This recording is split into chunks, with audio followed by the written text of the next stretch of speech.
It's okay. Off your mind. It's okay. She off your mind. Chai! Now wow, people wey suppose talk truth to power don't off mind. And if we talk, now 500,000 they go summer us, call them hate speech. But fear not, my ego don't come. Ingo touchlight every corner, nooks and cranny of all these bad people where they spoil our country.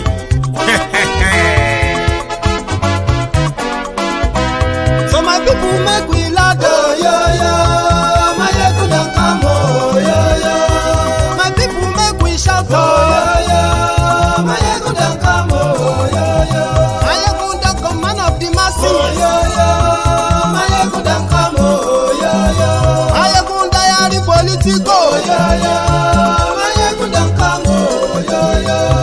this one not the off in mind. And in the touchlight every corner. Okay, some people be they holla say they want the power. Chai, them be promise us say we go get light and power. Them hustle sote they can't get the power. But now they know they do anything with the power. Every day, dollar just they get the higher power over naira. See them talk say make we off mind. But thank God say my ego don't come. So my people make you ladder. My ego don't come. My people make we shout. My ego don't come. My ego don't come, man of the masses.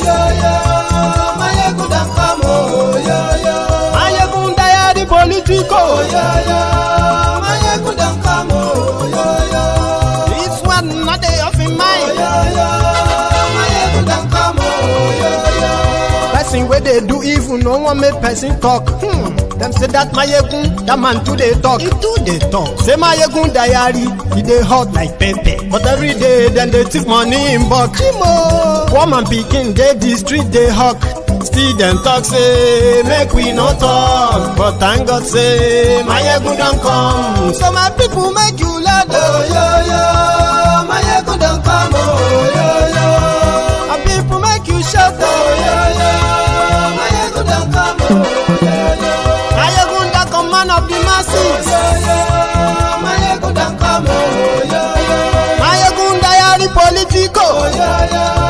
My ego don't come. This man not the off in mind.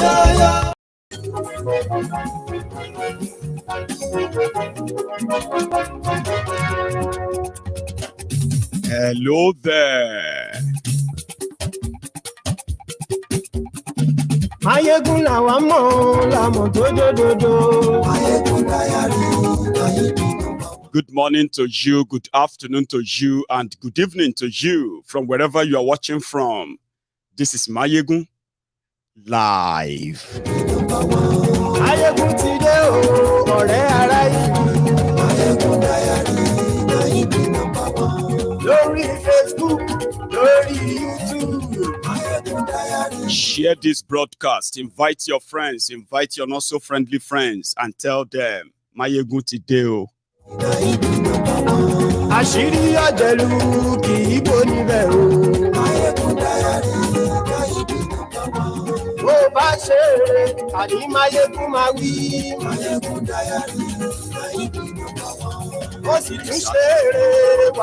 Read the caption of the broadcast. Read the description as well, which is the body of the broadcast. Share it. Like the broadcast. And then sit back, relax, and enjoy.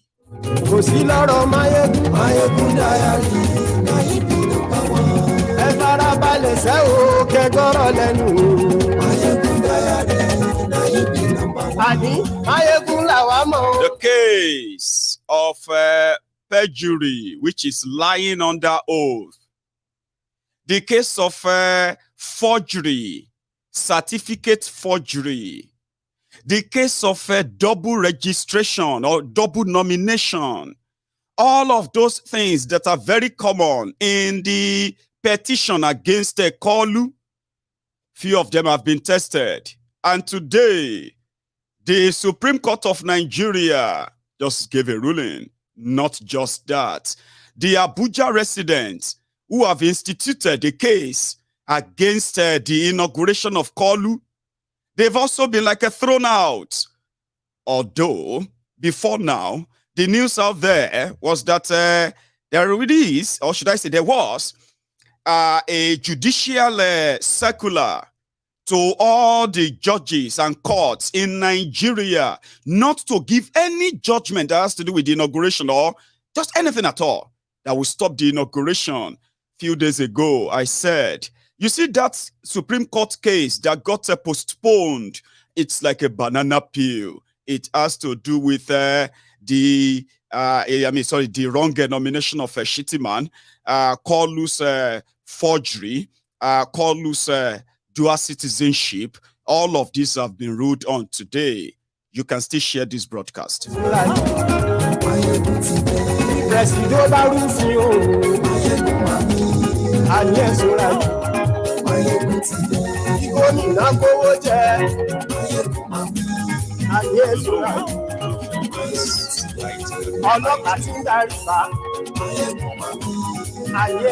Congratulations, congratulations, congratulations, Nigerians.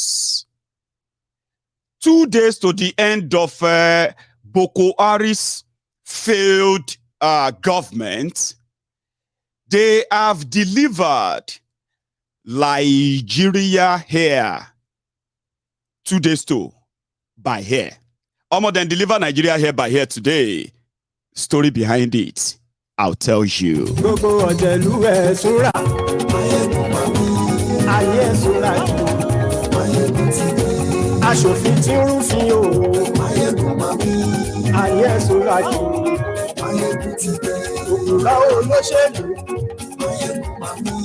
Thank you so much. Share this broadcast.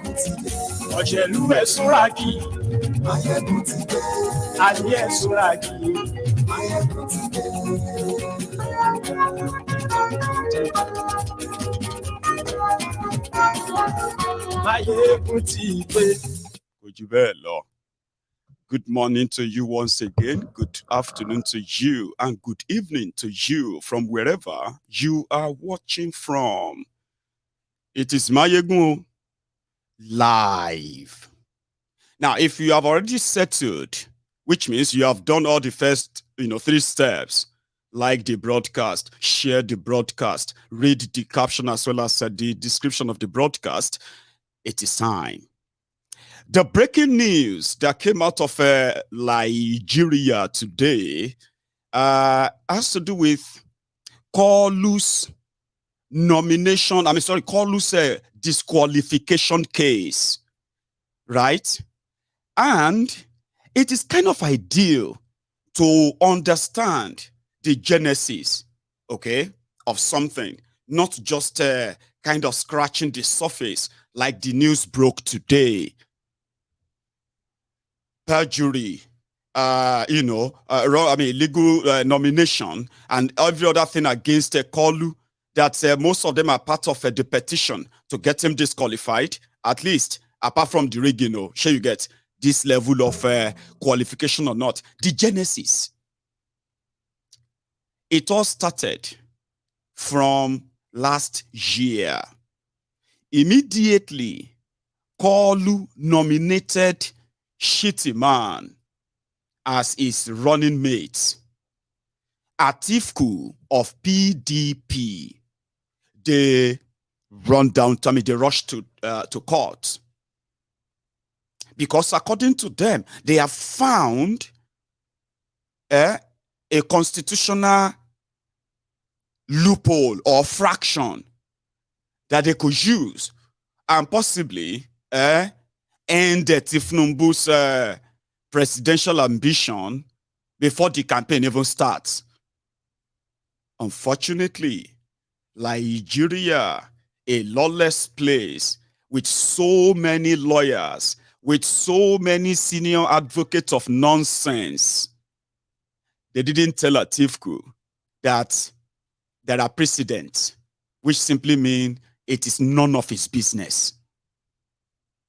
According to them in Nigeria, even their court, they once ruled that it is the political party that nominates candidates for election, and it is their role, sort of their right.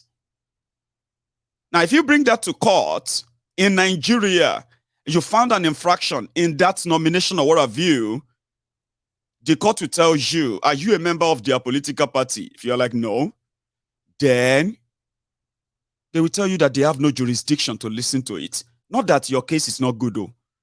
Do you get that? With all your evidence, everything, they have them. Oh. But with a corrupt country like Nigeria,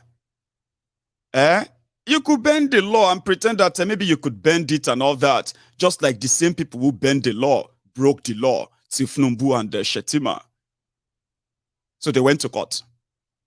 From Federal High Court to Appeal Court, both places, they told them it's none of their business because it is called pre-election matter. That if you have any issue with it, you would have to wait till after the election, and when you go to the tribunal, you can present this. And it is also 50-50. A kind of banana peel, right? But they went ahead with it anyway. So, sometimes in January or February, that was when the appeal court said it was none of their business.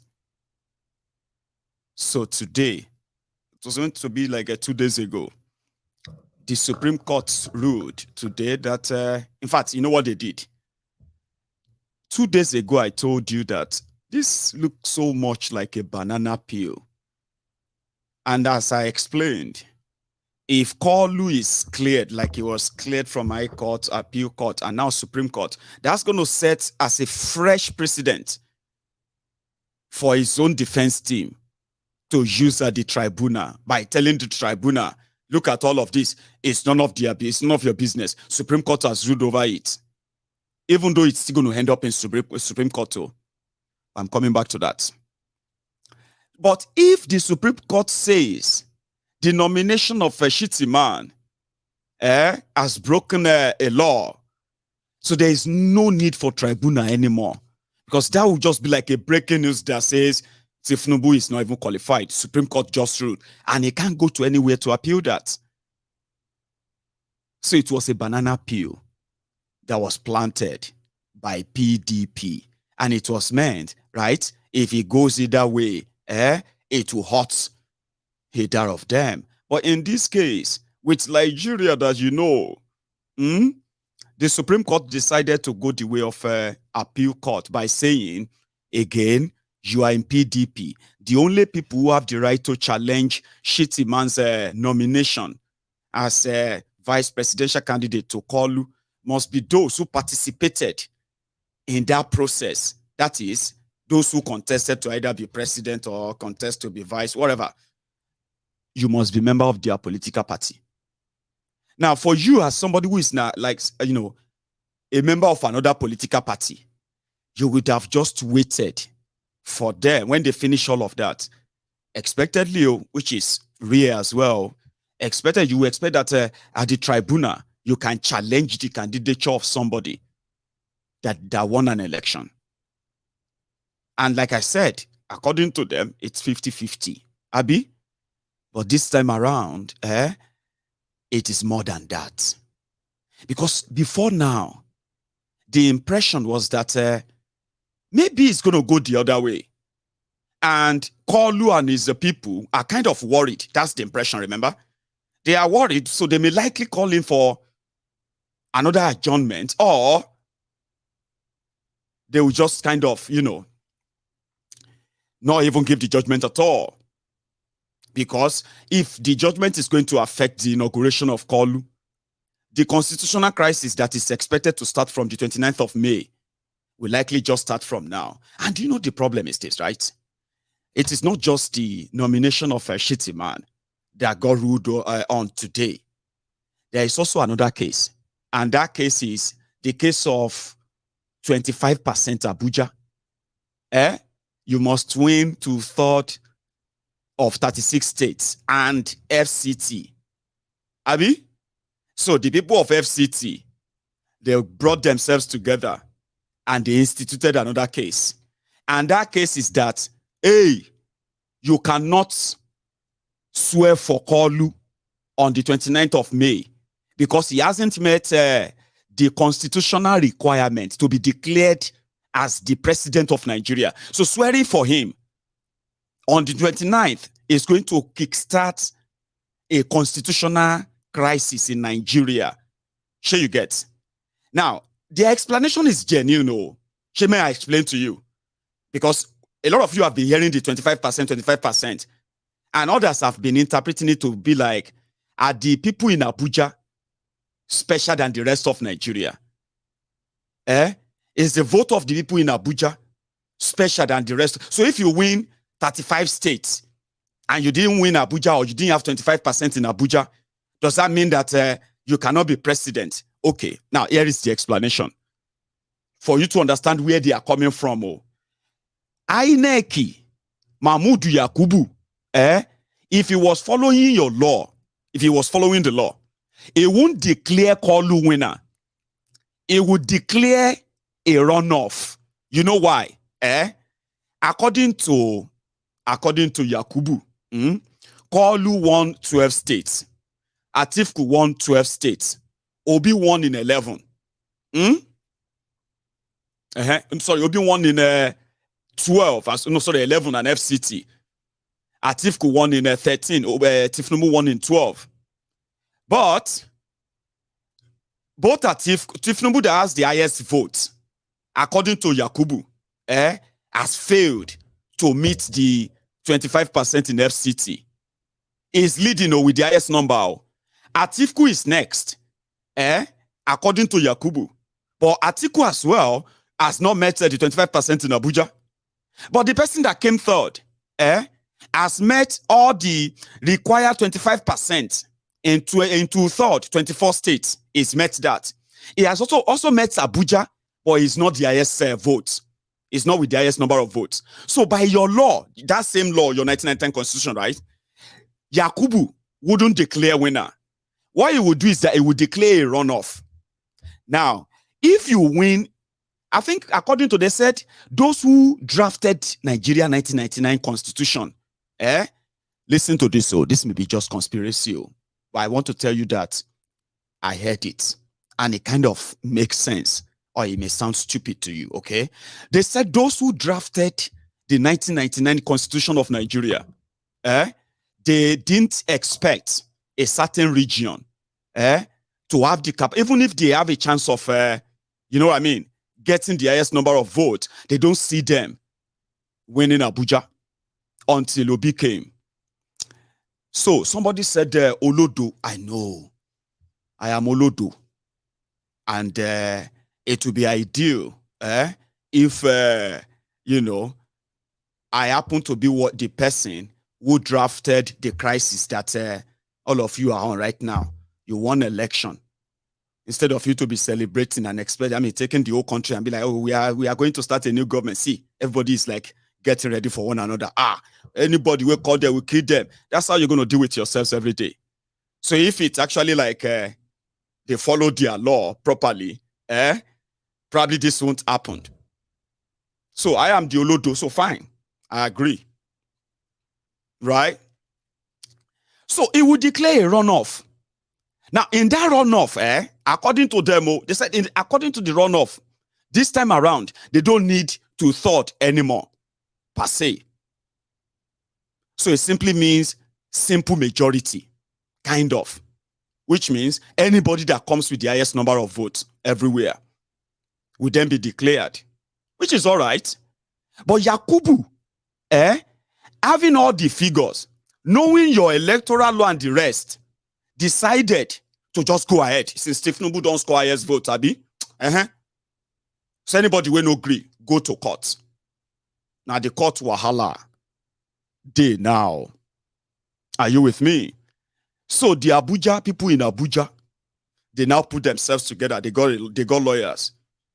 So they are challenging that if the Kalu is sworn in, it will start and kickstart a constitutional crisis in Nigeria.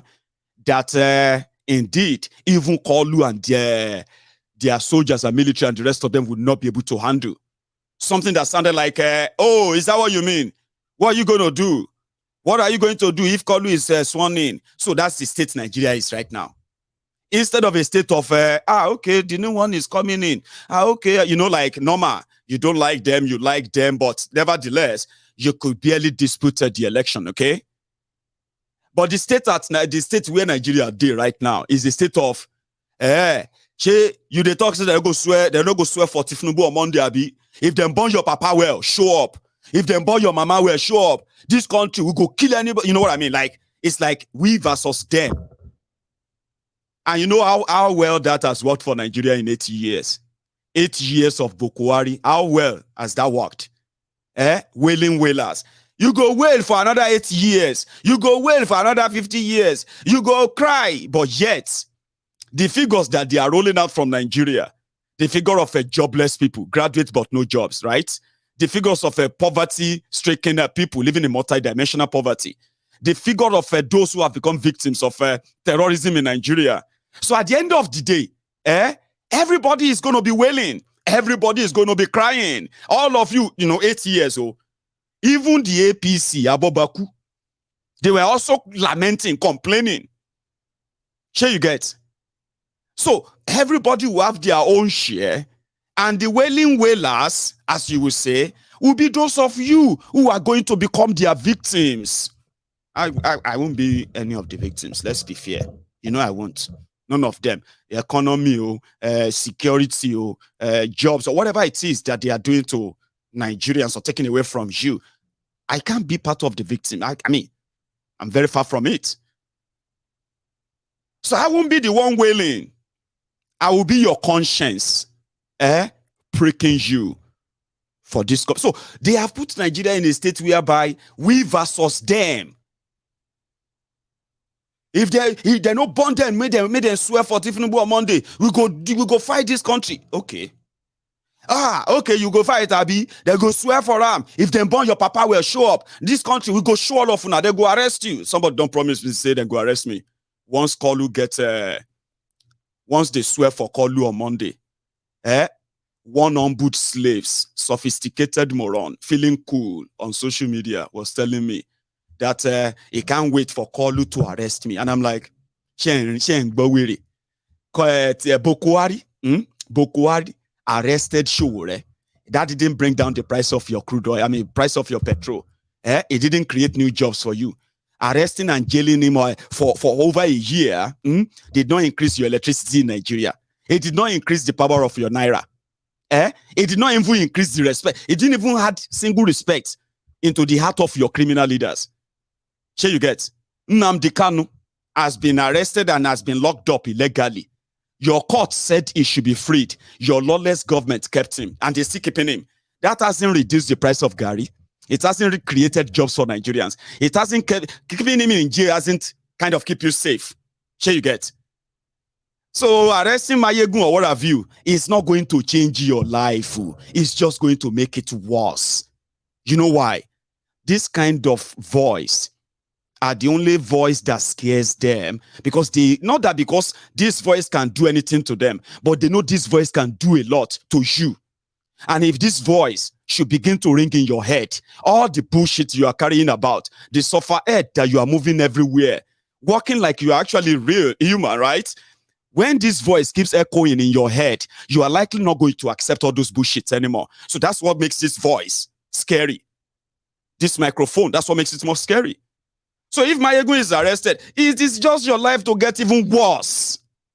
Maybe you haven't thought about it. You've not. 8 years of Bokwari should have taught you, some of you, some lessons.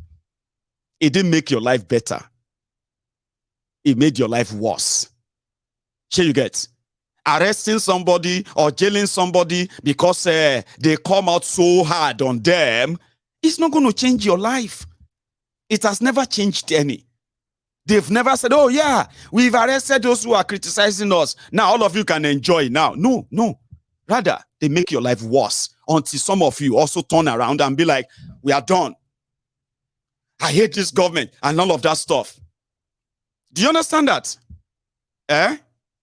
Anyway, so they decided to launch a case. And I was like, they'll go through everything out. Oh. Remember I told you, they will throw all the cases out. The one in Tribunal, they will skeleton it, they will trash it, they will sabotage it. And the day they will say they want to do their ruling, you won't be so shocked.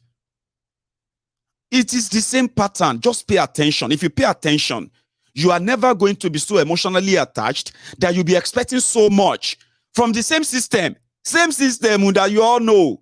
You're expecting them to now turn around. They can do. I told you that they may cancel election of governors. They may a court can remove somebody who is a senator. To remove a president, is not the same. You know why? The interest is called power interest. You know what I mean? The interest locally and internationally. The same court that you are looking at, they will tell you for the sake of national security. No, they will tell national security. They will tell you that all the evidence are true. Everything you brought, the rigging, everything is true. But they can't remove him for the sake of national unity, national security. And I will be here when you'll be alarmed too. Sure you get. But just follow the process. Some of you will know what will happen. But something will be telling you, maybe not, maybe not. I've kind of outgrown that. Thinking maybe. Nah, it doesn't work that way. So let's go back to that court. Where, you know what I mean? By the way, just quickly, in case if you have not received yours, the certificate of survivors or survivor certificates, in 3 days' time, you can print this and frame it in your house. All of you that survived Bokwari in 8 years. You survived Bokwari for 8 years. A lot of people didn't live to tell the story. Do you understand what I mean? Economically, some people are dead. They are alive physically. But so let's go back to that court. Because like I said, it is a banana peel. Banana peel in the sense that any judgment that Supreme Court make on this forgery, Tinubu forged his birth certificate, he forged his educational certificate, he forged his work certificate, he forged a lot of things, perjury, he lied under oath.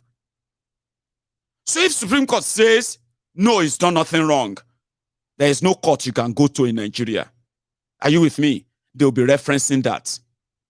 Because even if you go to any court and the court says, oh, he's guilty, the moment you go back to that Supreme Court, they will bring it out again and say, no, it's absolute nonsense. It's nothing. It is Nigeria. Everything about Nigeria beats logic. You know what I mean? Nigeria is not a place where you can sit down and you can begin to permutate about how the world works, right? Oh, in America, this is the pattern. In UK, this is the pattern. In South Africa, in Ghana, in this place and that place.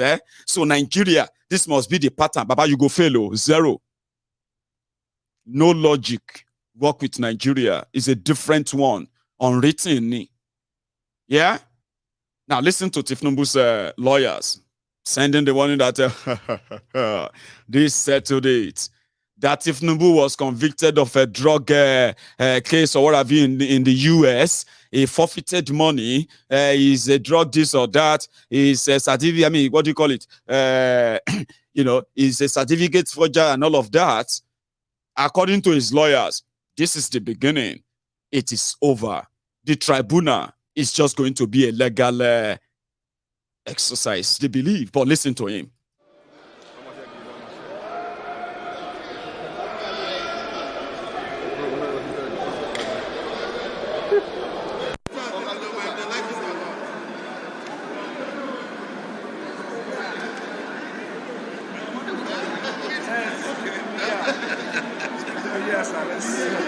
Thank you. Thank you.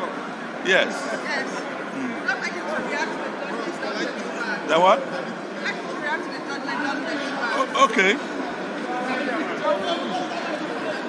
Yes. What's your question? There's so much noise. Okay. We are cancelled for the appel and PDP. The Supreme Court have dismissed our appeal that we have no local standard. and that irrespective of the unlawfulness of what APC did, we are not members of APC and we cannot challenge it. Yes. Well, this is the Supreme Court. We can't, like I told them in court, we can't appeal to God. We will stop here. We are bound by their judgment. Right. See? No, we have nothing. PDP didn't appeal on double nomination in the tribunal. Yes. See? Joe Aggie, senior advocate. Joe Aggie. Let my team members come. Please, gentlemen, I want the lawyers with me. Okay. Excuse me, let my lawyers come.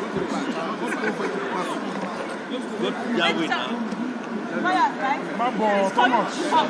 I want my lawyers, please. I want my lawyers. No, don't need the lawyers. Mabo, you can. I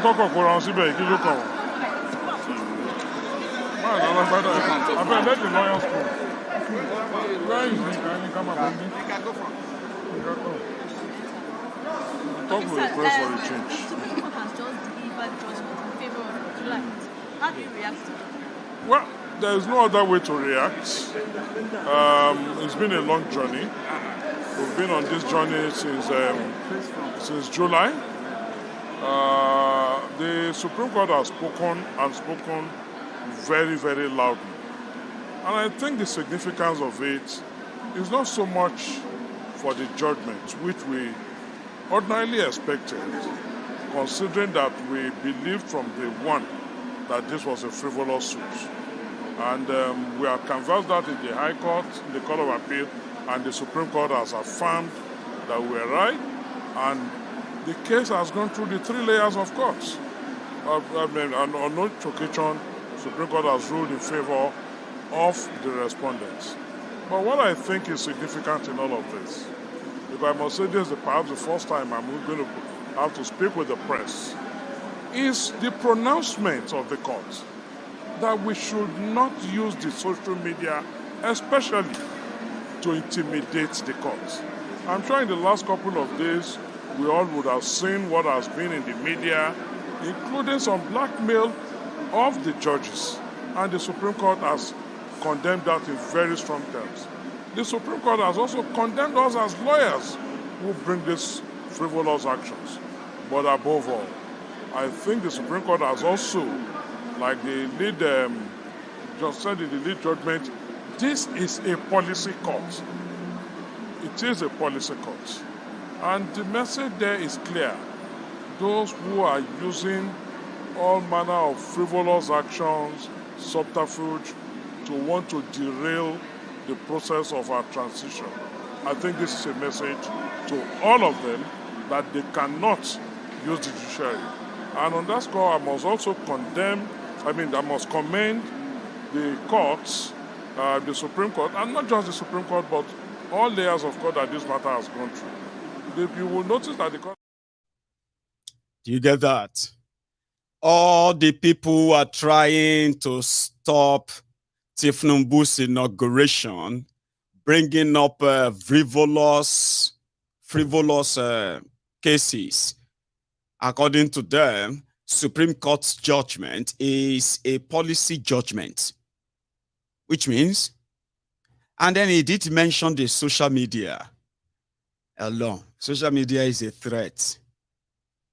And according to them, you are threatening the judges when you say all eyes on the on judiciary, all eyes on judiciary. You are threatening them using social media. I told you this before. You see that your Twitter or social media in Nigeria, if it lasts for another 3 months or 6 months, I don't think it will last another 6 months before they will ban it again.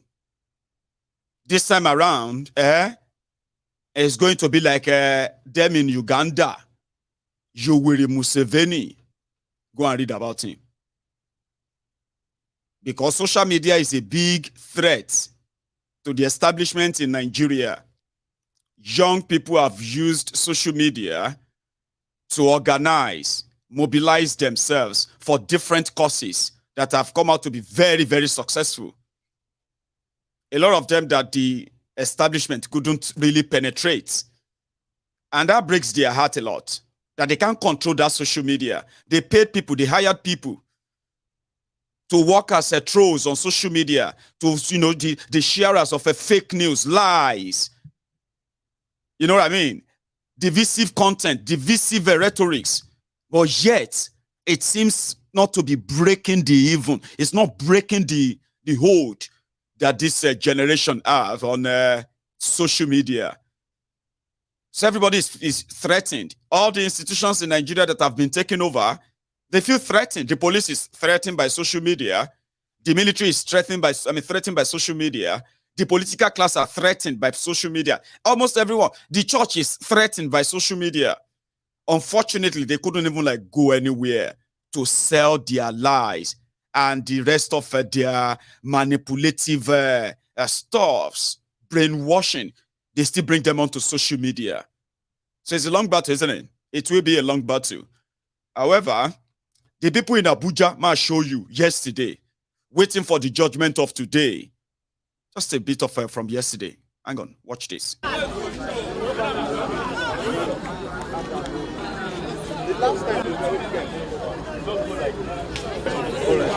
All right. Guy.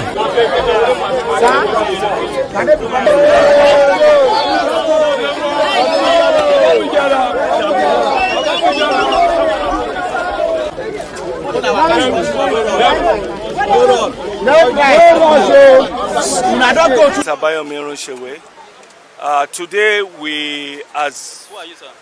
I'm a Nigerian, I'm a social advocate and a former party chairman. And today we are concerned about the state of the nation, but we don't want to be in one side. We are neither PDP nor Labour, but we are concerned about Nigeria. And today our message is to the judiciary, to the law enforcement agency, and to every Nigerian. We are urging the judiciary to listen to both sides of the coin. We want them to consider the cases on its merit. We want judgment to be based on merit, so that after the judgment we will not go back again into violence or other form of separation, or some people feel marginalized and whatsoever. So today we are peacefully on the road. We are peacefully on every aspect of the society, through the social media, through the media, through the television station, through the newspaper. We want to raise a new consciousness in Nigeria. We want an egalitarian Nigeria, a Nigeria that is pragmatic in nature, where merit is judged, where things are judged on merit, and we are urging the judiciary to please be above board, because some are saying that the judiciary are partisan, but we can see that they are men of integrity, and we believe that the right thing will be done. So we are urging the judiciary today to be fair to all sides and give a good verdict. So which case are you talking about in particular? Because we're talking. Yeah, we're talking. No. We're talking about the tribunal, presidential election tribunal. We are concerned that it's a new dawn in Nigeria. We're having things. We don't want things that will be like as usual. We want a new Nigeria. So we believe that the judiciary are going to be up to task and give a good judgment. We are for good judgment. We are for no side, but we want the right thing to be. It's for good judgment. Everybody is scared as well. Oh. Mama, no lie you. A lot of them are kind of scared of. I mean, I haven't seen people so worried that somebody is about to be sworn in as president in Nigeria, like this one. Have you ever seen one? I can't remember any. I know a lot of you were so kind of worried to death during the time of handing over to Bokuwari. Some of you feel justified over your worry and all of that.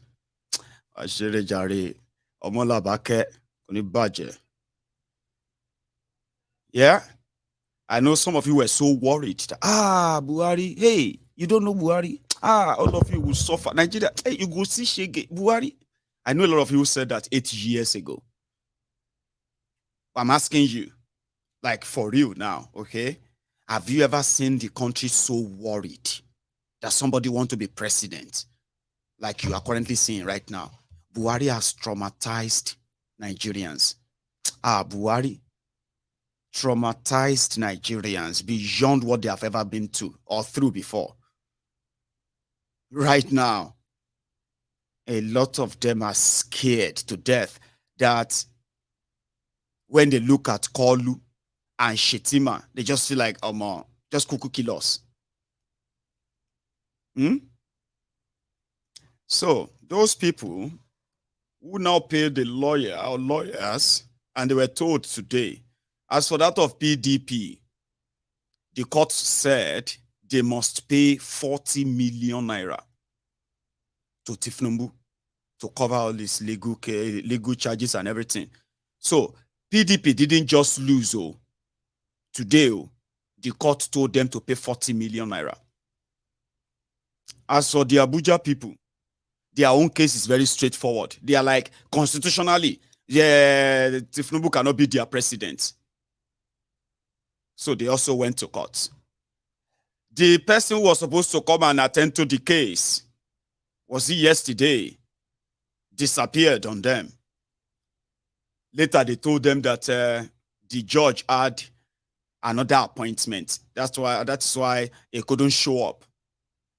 But the breaking news today is that anybody, before they know, there's this, I don't know if you have seen this. There is this circular. Sorry if you are not. Oh, okay. So, what do you call it? There is a circular, which kind of made its way, into the media as well. And they said there is an order that any court case that may kind of be about stopping the inauguration of Tinubu on Monday must never be entertained. But the court still open today. And when the court gave its judgment on that too, for the Abuja, the court didn't only throw that out, he also awarded 15 million naira court, legal charges or legal whatever against them too. I'll let you listen to this, their own lawyer, before we will all go and try and fly in the new Nigeria Air from Ethiopia.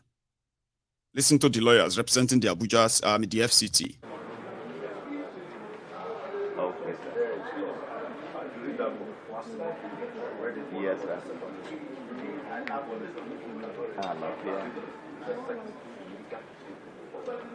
Okay,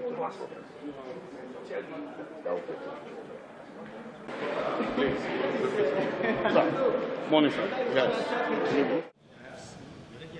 Well, we were here on Wednesday. The court gave us Wednesday as a day to come for our ruling. And then we were given the same information that the court was attending a conference and that the ruling had been adjourned to today. So I take it that at the time they were adjourning to today, they already knew that they would be out of whatever conference they were going to have.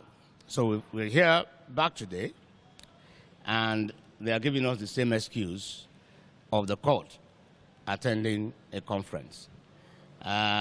We don't think that that is a fair way to treat us. You see, this thing, everybody has rights. I think the impression that as litigants, as people who approach the court, we have no rights. We are absolutely at the mercy of the system. It's a very wrong one. Respect begets respect. You have to respect me as a litigant, then I will respect you as the judex.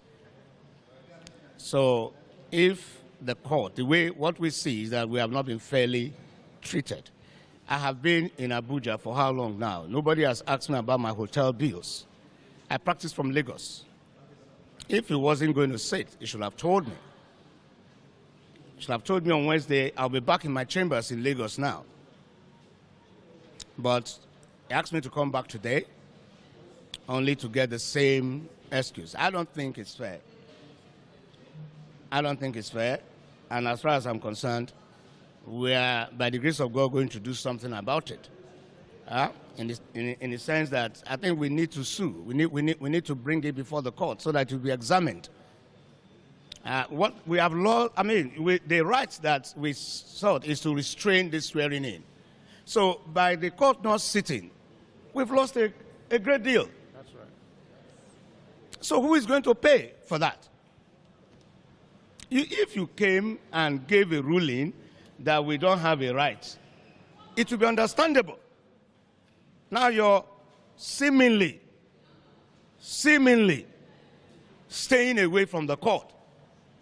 Makes me understand that we have a right, but for one reason or the other, you cannot find the courage to declare that right. So you are now trying to use absence from the court as a means of depriving me of that right. So I'm going to sue, you're going to pay. You will pay for it. You pay for it. You are going to tell me why you left the court. And we will fight it to Supreme Court. And maybe we will establish as a precedent that Nigerians ought not to be treated in this fashion. That's right. With all due respect to the learned judges for whom I have the greatest respect. But like I said, this ruling, it will not take 2 minutes. That's right. It will not take 2 minutes to deliver the ruling and then get back to any conference that is attending.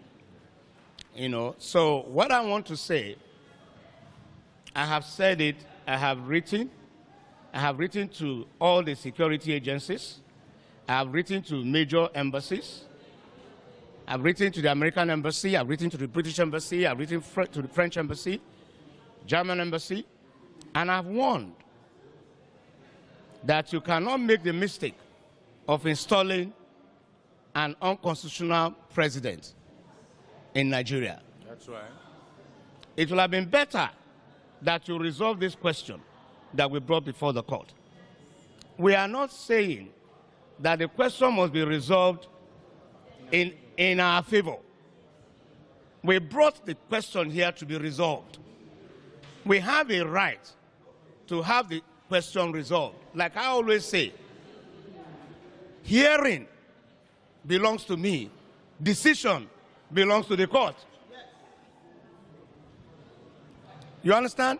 So you cannot make the mistake of installing somebody unconstitutionally. It's an overthrow of the Constitution.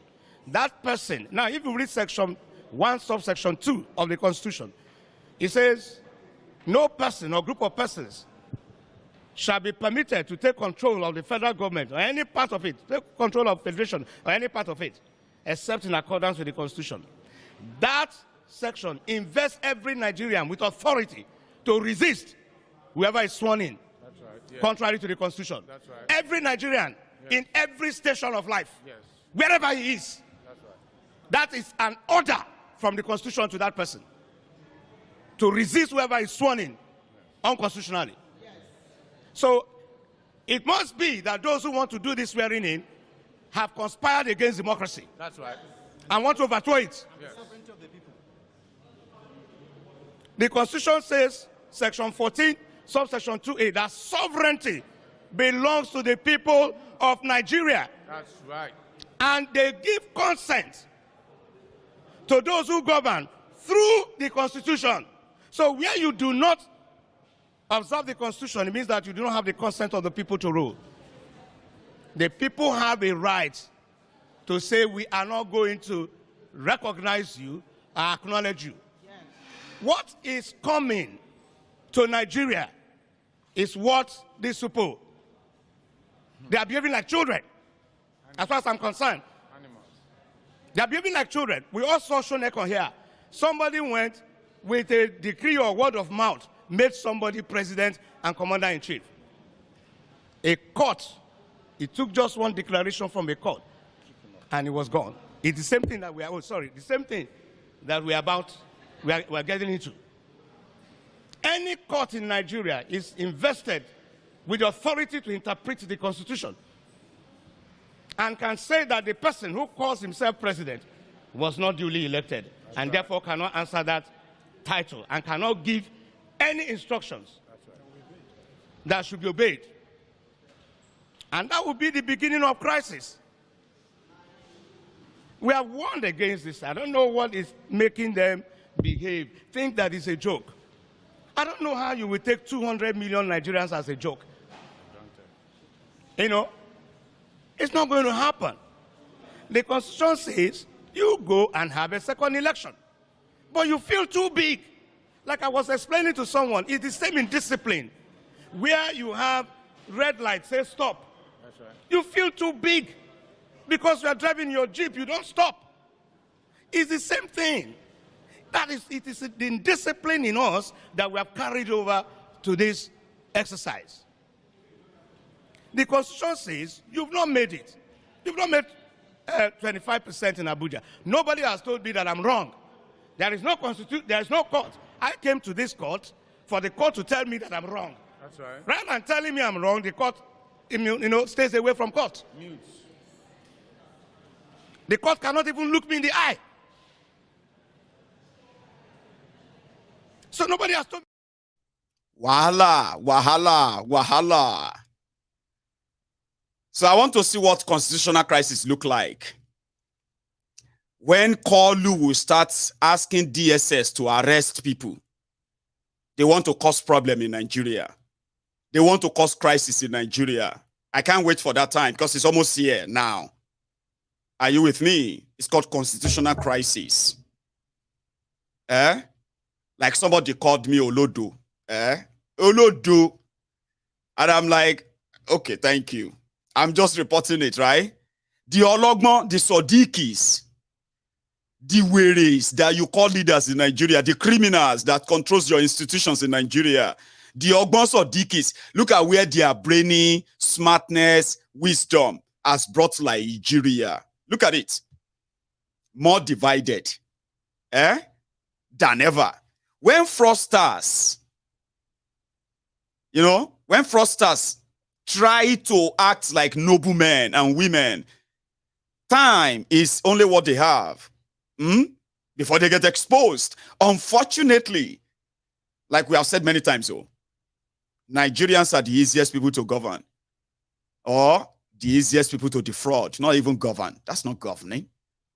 You have the Buhari Deans, the Buhari Diderins. You have the Buhari Denotus, the Buhari Dijatus, the Buhari Shukus, the Ungoziaris, the Unekaaris. These are the home-based, humbled slaves, sophisticated morons. Those are the home-based. Those who are there, who are abroad, are the Mumu Madus, the Bele lecturers, the Mumu lecturers, and the likes. So when you have criminals who are supposed to be smart, Abi, may I give you some names? The Central Bank Governor of Nigeria is smart, Abi. At least me, Abi Puruntu, Abi Olodo, when it comes to economics, Abi. Shut up your mouth. Do you know what somebody will do to become a central bank governor? My friend, shut up. You do know it. That is one ombudsman slave trying to kind of tell me there's somebody who ended up destroying Nigeria economy beyond anything that will recover in 20 years. Emefiole and all of them within that racket that destroyed Nigeria economy, destroyed jobs, destroyed businesses. They are smarter than me. So I should keep short when he's talking. That's somebody who is an ombudsman slave. Bokuari, the retired general, that has not been able to capture one single terrorist, but he has lost over 100,000 Nigerians to the cold death of terrorism in 8 years. He is a general, remember?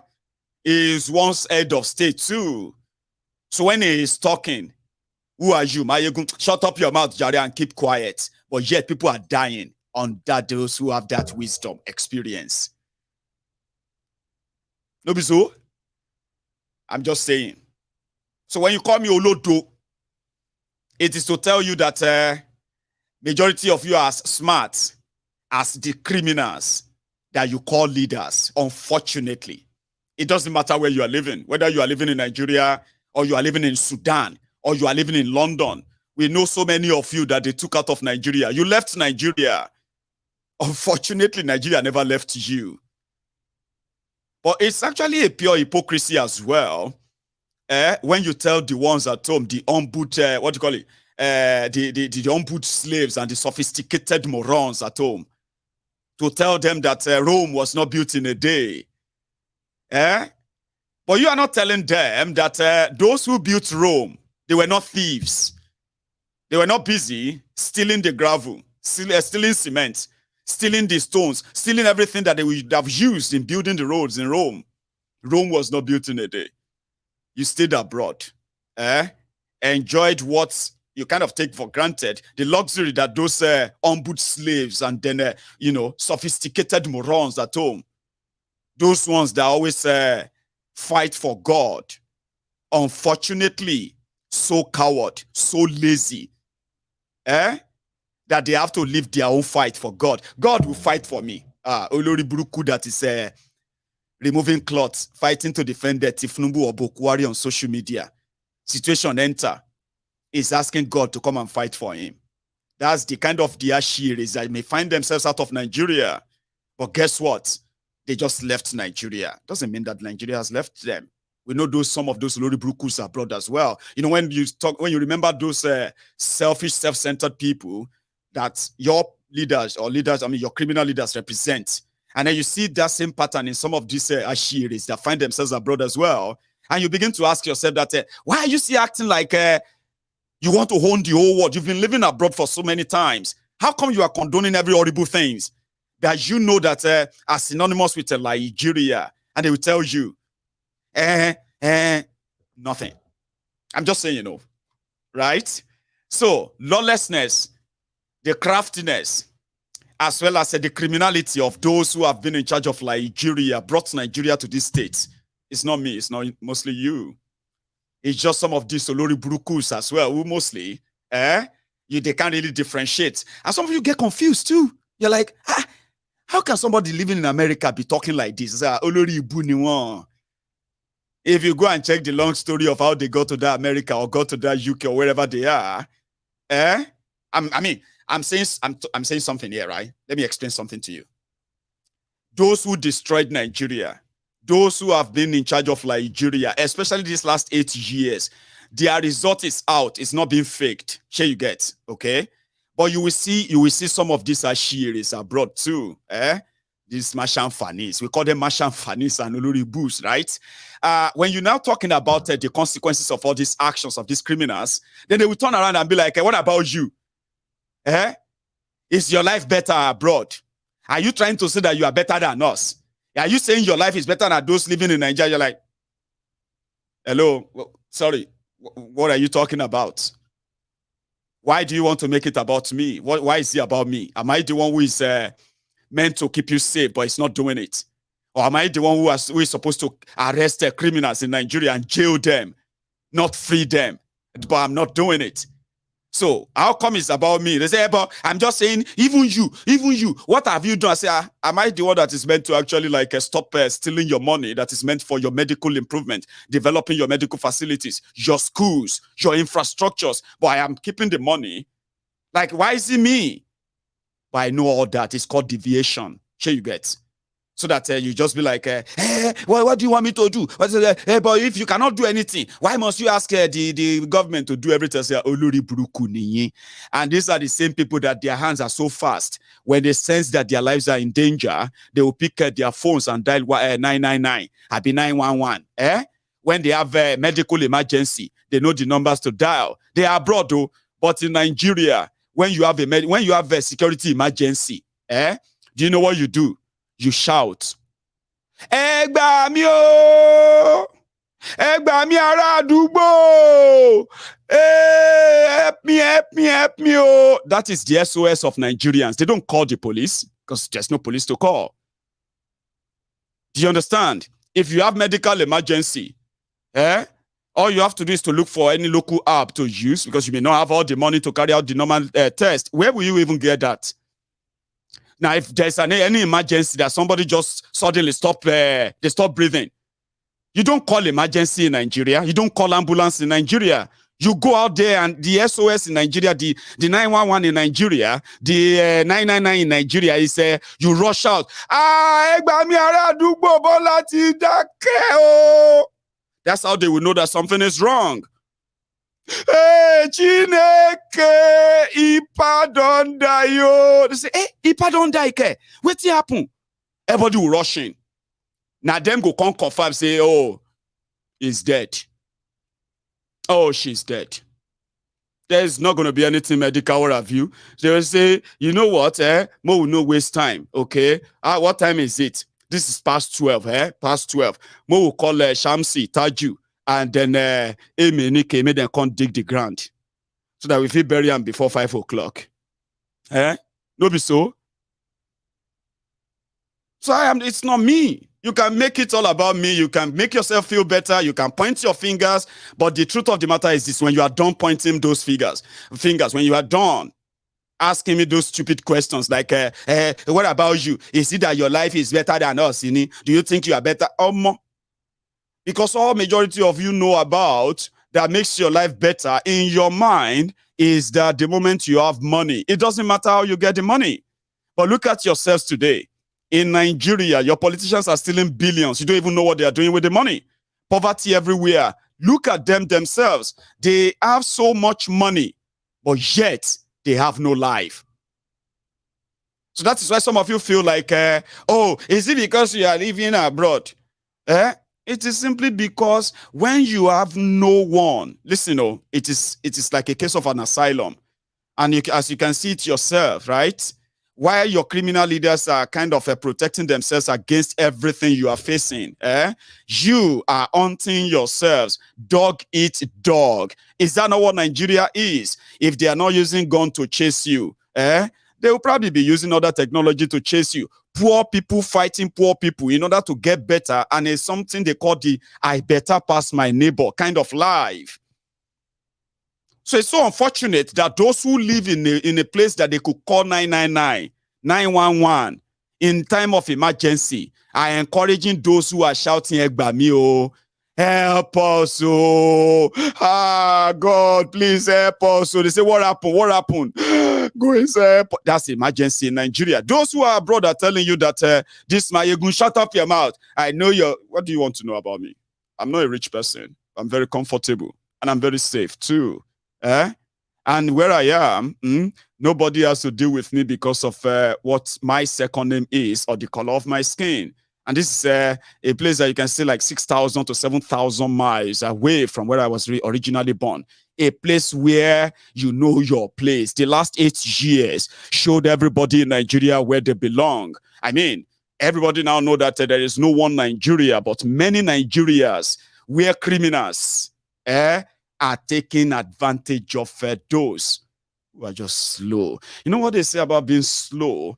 Instead of saying that you are dumb, they say, no, a lot of them are very slow. A lot of Nigerians are very slow. Very slow. Here. In 2018, breaking news, Nigeria national carrier, Nigeria Air, is coming back. Nigeria is going to have a national carrier again after 1976. 1976, back on. So somehow, a lot of people were just like, okay, that's not bad. They're just going to ruin it. You know, those who are always kind of skeptical about Nigeria. Oh, maintenance problem when Nigeria builds something, when your politicians, after they successfully build something to see, beautiful edifice and all that, forget about the money they spend, but beautiful edifice, people will be like, no, maintenance will destroy it. Corruption will ruin it. You know, that kind of being skeptical, right? But in the case of Nigeria Air, it's a different ball game. You want to know the story? In 2018, a guy called Abu Sirika, or Abu Sidika Deni. Now, Abu Sirika is their aviation minister in Nigeria. The guy just cooked up his own fraud, packaged everything, and he just forgot that Nigerians always claim to be intelligent, educated, and exposed. He just flung it in the open. Nigeria air. Okay, hang on. A country want to set up a airline. What are the odds? Is it for profit? Or is it for partnership that a private company or private airlines will just carry their name like a Virgin? You remember Virgin Nigeria and here Nigeria? Sure you remember? Virgin bought here Nigeria, but they are carrying that flag for maybe about 6 months and he died. You remember that? Okay. Abu Sidika, come and tell us about this Nigeria Air until they brought out a logo. I'll show you. They went to Bahrain to design a logo. Then they flew to London, hair show, to tell the people who came to advertise new aircraft, some hair technologies, and all of that. They call it London Hair Show. This guy came with PowerPoint with a logo, Nigeria Air. Baba, office where your office day? Anything like website? Is there anything going on? Like, what's the deal? Tell people, tell them the deal. What's the deal? No, you're asking too many questions. Majority of you are just enemy of Nigeria. You don't want progress for Nigeria. That's why you are not praying anything. Don't share now. What is wrong with you? I said, tell us what are the things that shows that this is real and it's not fraud. They won't let us talk, but I didn't stop talking then. I was like, if you all remember very well, until all of you now realize that it was fraud. By the time the entire Nigeria will realize that they've been defrauded, 24 billion naira is gone. So, last year, 2022, Abu Sirika, Abu Sirika, that's a dika. Shall I know the guy, Abi? They just appear in the media again. Like, what's going on with Nigeria Air? He said Nigeria Air will fly before the handing over of Bokwari. Okay. But at least if you are really doing something, 24 billion, you should be able to build a website. You should be able to have a building in Abuja that you can call office. Sure you get. You be the aviation minister, Abi. You can be able to even open a stand at all the airports in Nigeria with this design of Nigeria Air. Sure you get. Then you can start recruitment exercise. Recruitments like, okay, Nigeria is going into partnership with so airline. Like I gave like the example I gave you earlier, Virgin Nigeria, remember? So if they come out and say, listen, we are currently going into partnership with this so company, they don't even have to be the one to do it. They are government anyway. So they want to sell that franchise or something like brand, Abi. If they meant it for Nigeria, not fraud, but you know it's fraud, Abi. So they would have shown you and said, we are going into partnership with this also company. And they are going to start. The first one is that we are employing pilots. We are employing this, and that. Okay. And for ticketing, this is the website. If you want to buy tickets, these are the routes we are going to be flying. Nigeria Air will be flying to these places in Africa or to this local flight. You know, all those information, you would have seen them there. Something that is so easy. These young people, they can build you this simple website in weeks. I'm talking about functional website, protected website. Government too, as a government too. Oh, na GPT. You know, the kind GPT where you will find in the midst of northern governors. Some ridiculous things like they are organizing mass wedding in Kano. For people who don't get job, but they are doing mass wedding for 5,000 people. Mass wedding for 10,000 people. They don't get job, Almajirio, but it's a project that when you check the number,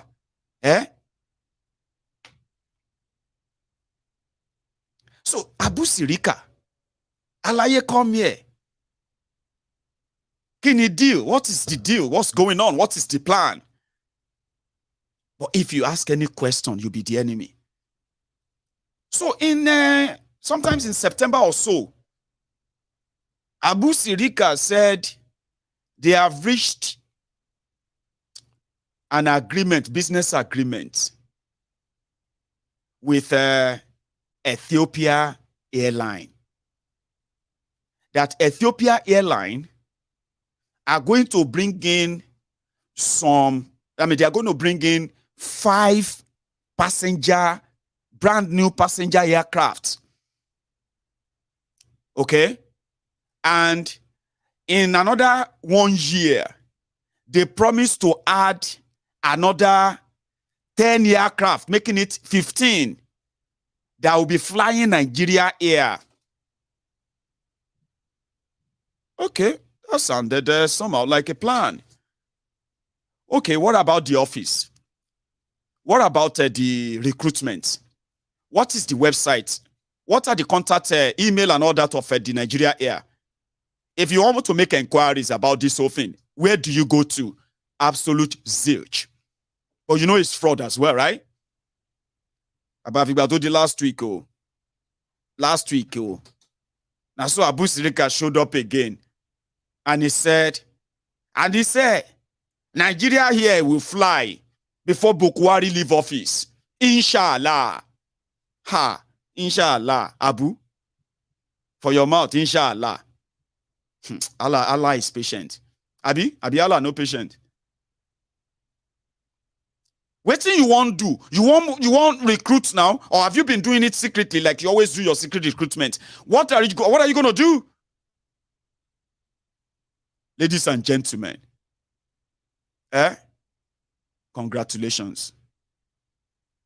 In Yoruba, they will sing, if it's like a Thanksgiving, they will say, Bomi lowo kimbo e lowo oku orire bomi lowo kimbo e lowo oku orire shake me I shake you, congratulations, shake me I shake. It don't even make sense in English, but those who understand it in Yoruba will tell you, congratulations.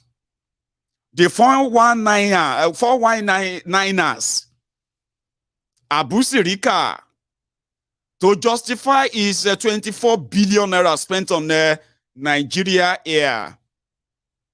2 days ago, I said, I hope all of you are counting this, so because you know, again, are you still going to have Nigeria here?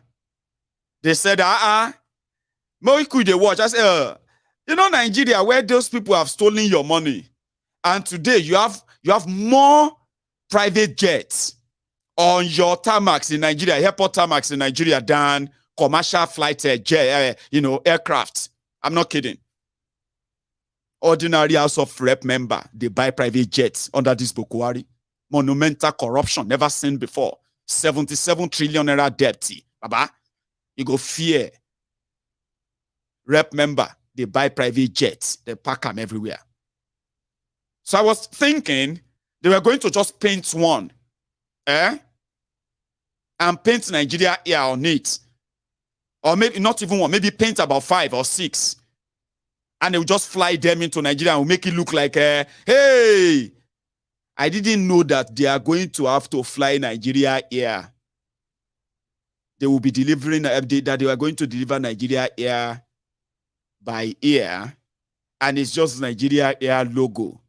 Nigeria Air. You know, when I say deliver Nigeria Air, I'm not saying about plane, no. You know what they did? They went to Ethiopia. They cut a deal with Ethiopia Airline. With they are registered and all of that stuff, right? Nothing to do with Nigeria here. There's no Nigeria here in Nigeria. No office, no nothing. Oh. They now printed Nigeria Air on the aircraft. And this is also, in fact, they shall print one on it and they flew it to Nigeria. But before it got to Nigeria, somebody saw it on their tarmac in Addis Ababa. I'll show you. Addis Ababa, Ethiopia.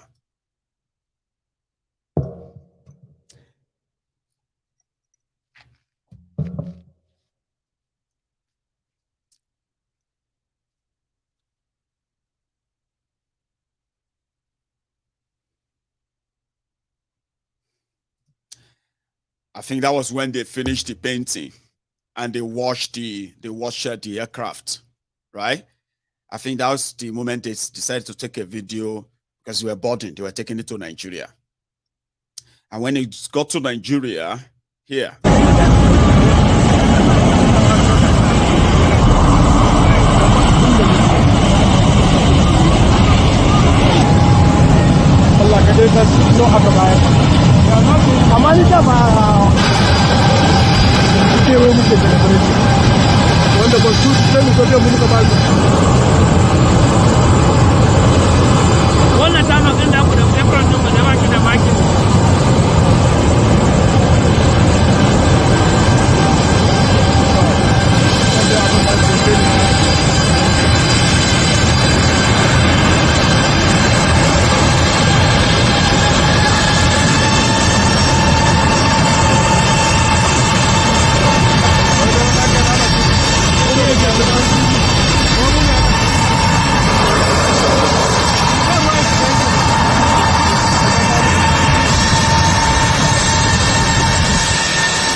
So that was when the aircraft landed in Abuja. So they were washing it and they brought all the cameras, they brought the media, they say, you know, this is a great thing. President Muhammadu Buhari, see what he has done. He has brought back Nigeria here. So those who were like tracking this decided to kind of show how it all went, especially if you're watching on Facebook and YouTube, you may not be able to see this, okay? So it's one of their commercial aircraft, okay? Just to bobo 200 million people, or maybe bobo themselves, okay? So painted it, flew it to Nigeria, not on a commercial flight, not on anything, no office of Nigeria Air, no contact of Nigeria Air, just the same vibe of 200 million, people. And afterward, you can kiss the rest goodbye. The registration of the aircraft, in case if you want to check that out, okay? Here we go. One sec. Yes. And you can actually search for all of them anyway. Like, you know, where has it been? Where have they been using the airline? And all of that. How old is the airline? You know, the plate number. So what happened is that the moment the plane landed in Nigeria, it didn't take time. This is what landed in Nigeria. And underneath it, right, this is where it is registered to. And it didn't take long for people to even discover the actual plane. To the point that this plane, as at 2 days ago or so, they still tracked it and they said it didn't have Nigeria Air on it. Oh, see, at the tail end of aircraft, you will see the registration there, okay? Now, if you look at this, that's the registration on that this plane as well. So 11 years since it's been in their fleet, they went to Ethiopia to look for one that they can present to you. And they can't be like bad belly. I know a lot of you have very, very much like in their asses, of course, but there's nothing anybody can do about that. So I hope this happiness and joy actually last. Okay. When I say last, I mean maybe they can indeed. No, I don't want to make you believe that because I know that's BS. It's not how it works. Okay. Now let's go further. Here is I don't know if you have seen after the court judgment, what came up next was that Bokwari took Tinubu on Old Rock Villa tour. So I'll just show you the tashere they did. Sure you get. And I'll take you to a retreat where the Labour Party were doing a retreat for the elected members. Where a guy spoke there. I want to share what he said with you, all of us. Okay, so let's go back into the clip from the Ass Old Rock villa. You know, and at first, listen to this. At first, there's this concert in Abuja yesterday organized for, you know, for the Lagos Abobakus, the Oshogbo Alimajiris, and the rest of the Tinuburukus, you know, of their clans and all that. In Abuja yesterday, and since this morning, people have been busy talking about canceling artists. They gave them 10 million naira to come and entertain the Nigerians that want to see Tinubu inaugurated. They called it inauguration concert. It's brilliant. So people started saying that they are canceling this or canceling that artist. They say, you go cancel everybody, tire. Because as Nigeria be now, it go hard for them to reject a 10 million, 20 million naira concert money just for a few minutes. You get what I mean? So let's go into that Ass Old Rock. Yesterday, Kolu had this to say, Tinubu. We must make headway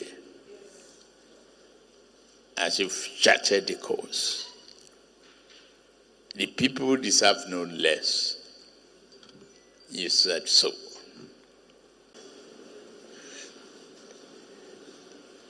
You have bestowed the nation's highest honor on my vice president-elect, Shettima and me. Our deep thanks also for the transition documents, which clearly enumerated the effort of the past 8 years and beyond.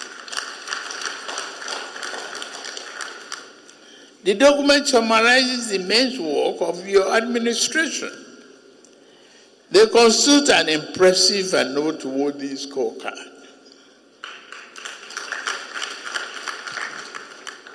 You have made history, and no one can deny your contribution to our national development.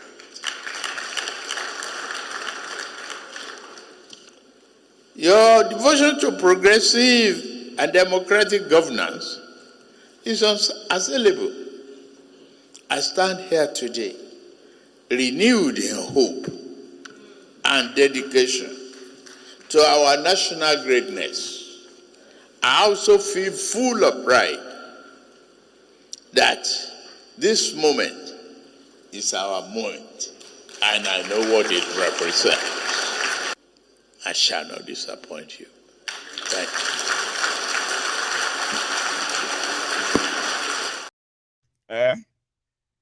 So that was yesterday. You see, every time I have a video break on YouTube and Facebook like that, you see that my TikTok phone is always on. So once in a while, I pick their comments too. So I do reply and respond to them. You know what I mean?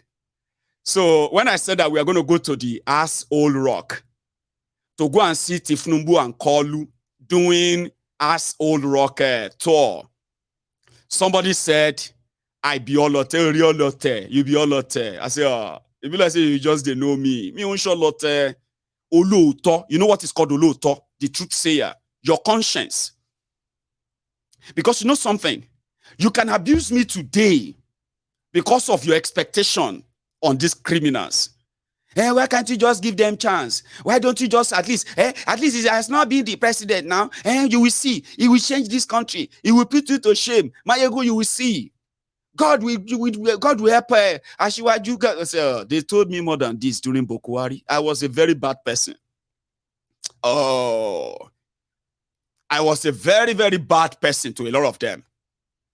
When I was saying, look at all these strange bedfellows. Look at all their track records. Look at all the lives they have ruined. How could you believe that these ones are coming to change your lives? Shut up your mouth. Do you know that it was Saraki that brought Kiniko to Ilorin? It was Kiniko that they were telling me stories there. I was a bad person, very bad person. Shut up your mouth. So I didn't shut up my mouth. When Bokwari started doing them shaggy, when Nigeria started turning on its own, a lot of them, the disappointment, the heartbreak you are suffering in silence. I can imagine it. Oh. So that people come on here to abuse me, no new. That's why I said that if you are one of those who are new today, you can look at me and say, don't mind him, he's looking for attention. Attention from who? From people who are ready to finish you and kill you. They don't need to touch you before they destroy you. Look at all the lives, the lives that, the businesses that got destroyed in the last 8 years. Look at the millions of lives that that affected. So if they do better, for example, let's say right now, Nigeria has 24 hours electricity. So if I come here and I say, Bokwari didn't give you electricity, you know, go hit me raw. I say, shut up your mouth, you be all lotte. That time, if you call me all lotte, it will make sense. Let's assume that since 2015 till now, instead of crying about those who have become victims of kidnappings in Nigeria, insecurity, let's assume that since Bokwari and APC came in, there's no single terror attack, talk less of kidnapping in Nigeria. If I come here to come and attack APC or say something about them, will you see it as an attack? Won't you face me and say, my friend, get out of here, John? Didn't we know what Nigeria was then? Did you not know that the way they are kidnapping and killing people? But the figures, the numbers don't lie. In 8 years, they destroyed Nigeria. You may be finding it difficult to accept, oh. So 8 years ago, your fathers and your mothers, some of you are like Indomie generation. Olefimi Koroso, you can use me to learn how to abuse people. You are welcome. You can use me. Go on. Some of you are Dagbama Niye.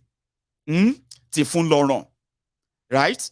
You can also use me to abuse. Abuse me. I want to buy your fathers, your mothers, those your uncles and aunties, home and abroad.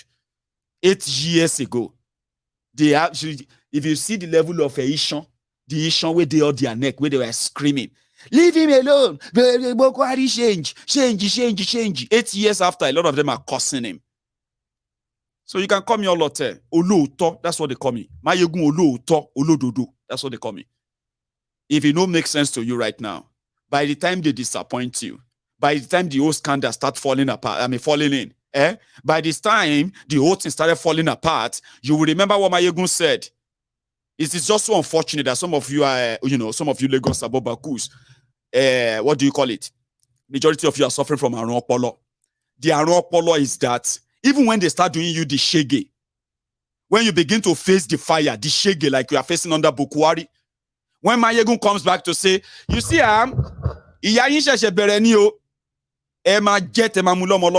go chop your suffering, you go hand over to your children. Hey, look at this Mayegun, oh. Look at this Mayegun, oh. Because he's living abroad. He's now happy that we are poor. Mayegun is now mocking us. Is it because you are living abroad? Mental problem, giddy. So you can abuse me today. Bumi da. You understand? Because of Tinubu, iwo bumi da. I go day here. Ogun ọdún leni gbọ̀nyìn okay gbọ̀nyìn ọgbọ̀n ọdún leni gbọ̀nyìn okay gbọ̀nyìn 50 years ọdún leni gbọ̀nyìn okay gbọ̀nyìn. How do you think I get to become like a diary, by the way? Because I have a destiny with life to live so long and remain your conscience for a very long time. Your conscience. You don't have to like me. And you don't even have to hate me too. Because you know something? The people you are banking on, they are rogues and criminals. Yeah? And if you love them, you will be their victim. I will continue to make you realize that you'll be their victim. And when you become that victim, you will remember me. So what do I need? Why do I need you to like me or not like me? But the otito, it will always be there. You know what I mean? So yeah. The Akudaya, the two Akudayas, the lifeless breathing mannequin, as well as, Ashiwaju Awan Tole, after the court, whatever, they decided to do a tour. At a point, it won't fall. Off your camera, off your... that's when I go do off camera inside Aso Rock again. Off your camera, off your... at least nobody saying poo-poo for body. Why are they off camera saying stagger? I'll show you. You should pay attention very well. Oh. So they are doing a tour today. Call you if there's anything with me I go kind of enjoy, which is selfish. Let's be honest, it's selfish, okay? Because I know that I'm not going to be affected by anything they do. Whatever they turn Nigeria to, whatever they make of Nigeria, good or bad. Okay, good. I think when Nigeria is good, the pressure will die down, which is good if they do good. I mean, it's kind of good to wish that they, you know what I mean? But again, it don't affect me. Do you understand? It doesn't. But nevertheless, indirectly, it affects me too. That's the being honest now, okay? Like, it affects everybody, directly and indirectly. But that direct, the shege. So if I don't want to be selfish, I'll be like, no, you know what I mean? But if I want to be selfish, I can sit down here and I will be getting exclusive content, videos, documents and things, about Tinubu's government when they swear for him on Monday. Don't you get it? I mean, so don't you get it? You always come here every night to come and see what is new. Mayegun, what is new? So all we have to do is just to remove Bokwari and put Kolu there. It's actually a good fitting. Two sick, old, senile kleptomaniacs who somehow would love to be deified. I mean, to be deified, yes. To be made like a deity. Shango, like that. Unfortunately, somebody like me can't exist where they exist. Not anymore. Right? So yeah, the two fossils were in Old Rock today, and this is how it went. So if you pay attention, you see where he won't, if you like say one roll, it won't trip. Like, you know what I mean? He's an old man. So don't be surprised if you see him on wheelchair or you see him with a walking stick in another 6 months or so. Sure you get. Even though they will keep trying to hide a lot of things. But Baba, you cannot hide the mess. So nobody will hide mess. It go still smell, especially if not rotten one. You get what I mean? You can package them, but you know if you hide them. Anyway, the two fossils inside the Old Rock today.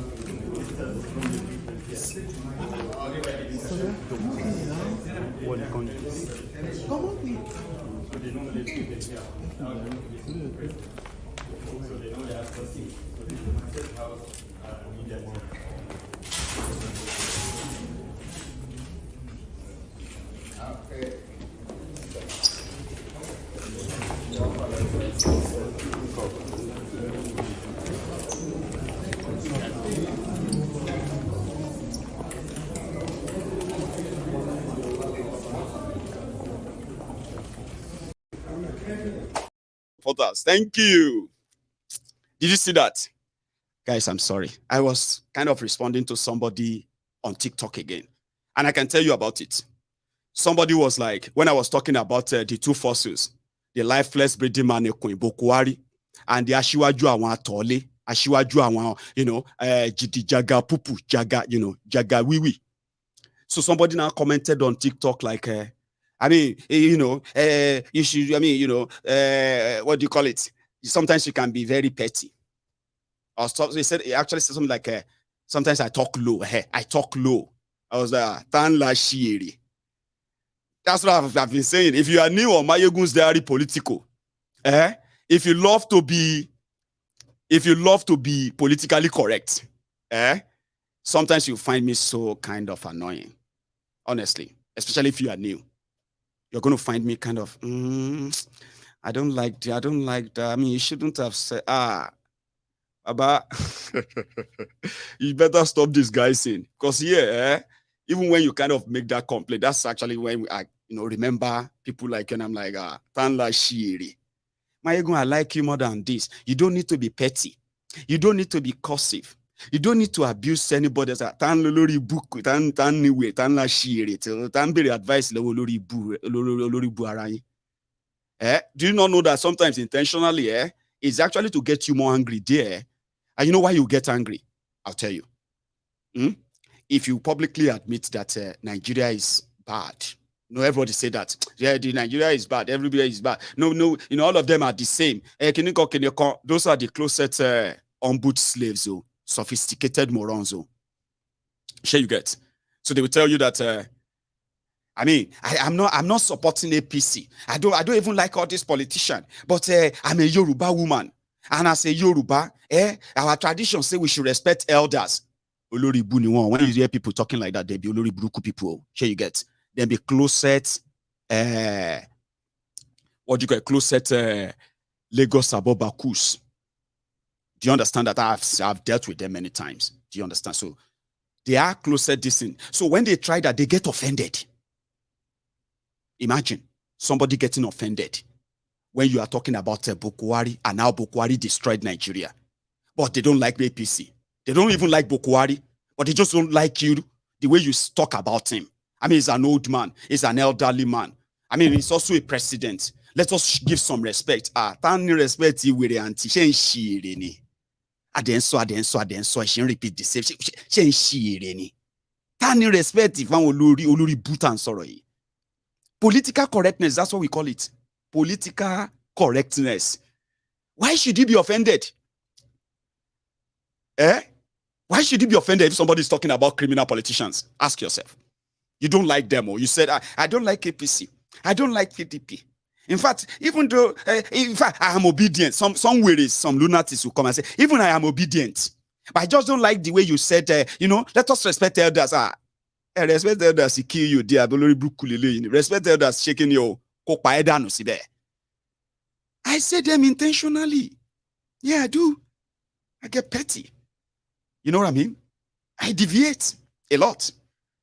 Because sometimes the only way this can hit you is when you begin to react to something that ordinarily shouldn't bother you. You get that?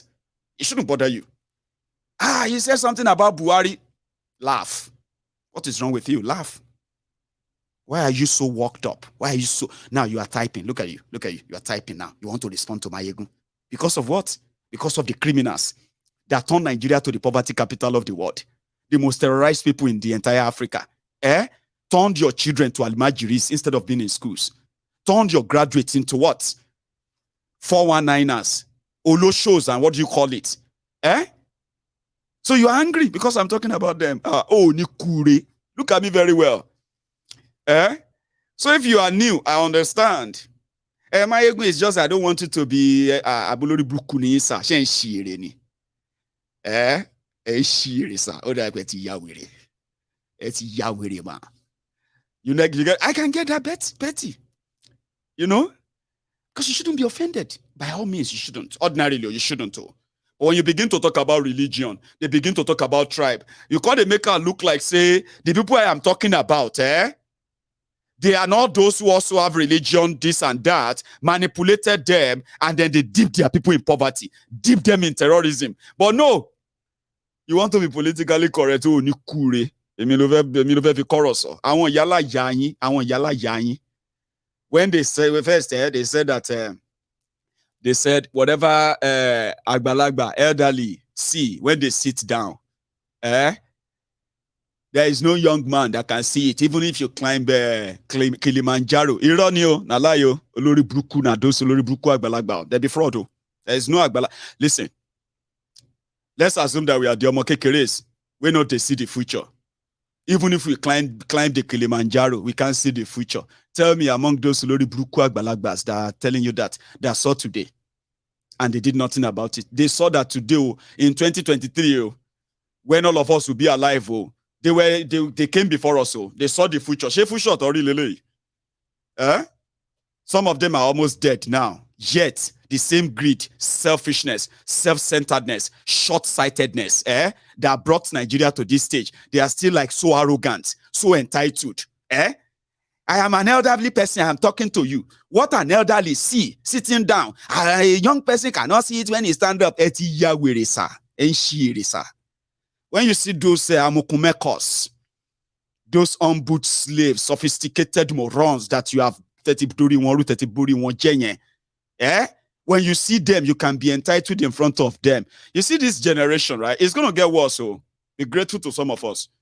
You see people like me, we are in between the older generation and this generation. You see those ones that have come after us, you go explain to them. You will tell them how much respect you want from them. That entitlement to shit and bakery. Because I can't imagine how many of you who saw this future 30 years ago, 40 years ago, 50 years ago, that in the 50 years time, Nigerians will become people that will be stigmatized all over the world because they are Nigerians now. Nigerians are criminals.